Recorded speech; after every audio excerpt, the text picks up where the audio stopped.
Bismillahirrahmanirrahim.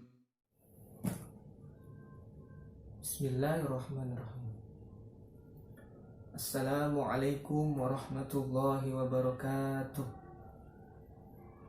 Hamdan wa syukran lillah, salatan wassalaman ala rasulillah Muhammad ibn Abdillah, ala alihi wa sahbihi wa mawalah, wala hawla wala quwwata illa billah. Rabbi israh li sadri wa yassir li amri wahlul 'uqdatam min lisani yafqahu qawli, amma ba'du. Perkenalkan, nama saya Ridwan Maulana. Saya dari Fakultas Agama Islam, Prodi Manajemen Pendidikan Islam, kelas 1C, Universitas Singapura Bangsa Karawang. Sebelumnya yang terhormat kepada Ibu dosen pengampu mata kuliah studi hadis, Ibu Hajah Dabibik Nabilatul Fauziah RCMA. Dan video kali ini dibuat untuk memenuhi tugas ujian tengah semester 1 pada mata kuliah studi hadis. Saya akan menjelaskan tentang perbedaan antara Al-Quran, hadis qudsi, dan hadis nabawi. Sebelum kita merujuk pada inti pembahasan, kita harus tahu dulu apa itu hadis.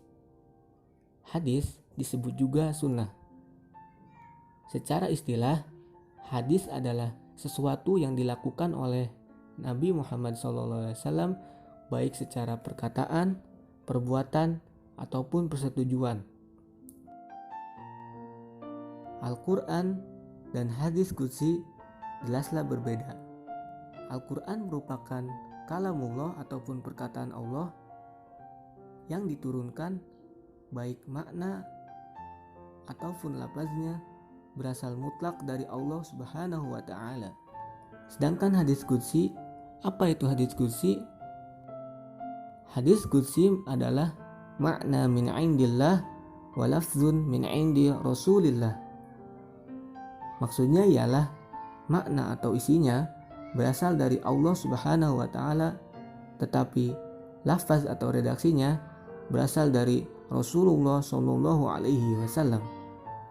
Maka ketika di suatu hadis terdapat qala Rasulullah Shallallahu alaihi wasallam dan bersabda Rasulullah Shallallahu alaihi wasallam, wa qala Allahu azza wa jalla, dan Allah Subhanahu wa ta'ala berfirman.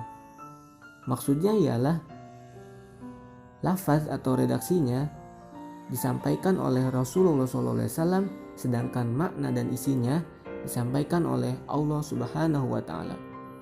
Itulah yang disebut dengan hadis qudsi. Sedangkan hadis nabawi. Hadis nabawi merupakan segala sesuatu yang dinisbatkan kepada Nabi Muhammad SAW baik secara perkataan atau qauli, perbuatan atau fi'li, ataupun ketetapan beliau. Hadis nabawi ini berasal dari Rasulullah, baik makna atau isi maupun lafaznya.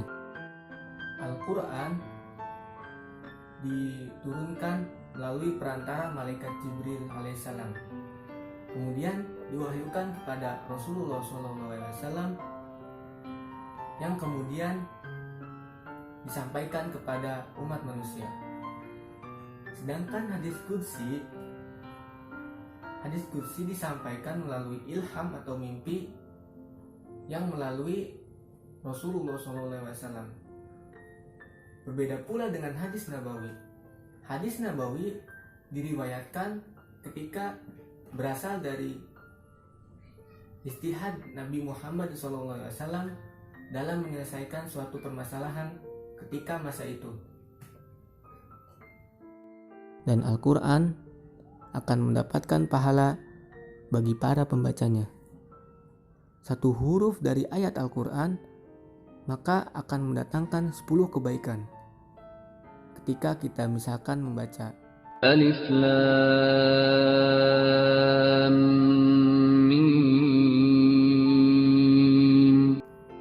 maka kurang lebih kita akan mendapatkan 30 kebaikan dari 3 huruf tersebut.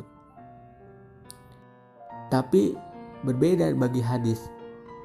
Bagi hadis qudsi ataupun hadis nabawi, tidak akan mendapatkan pahala ketika membacanya, terkecuali kita mendapatkan pahala dalam mempelajari dan mengamalkannya hadis tersebut.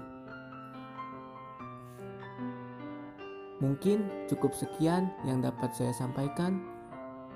Terima kasih atas perhatiannya dan mohon maaf apabila ada salah dalam bertutur kata.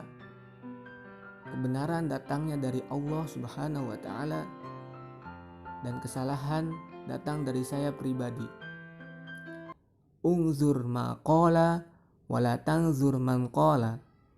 Wassalamualaikum warahmatullahi wabarakatuh.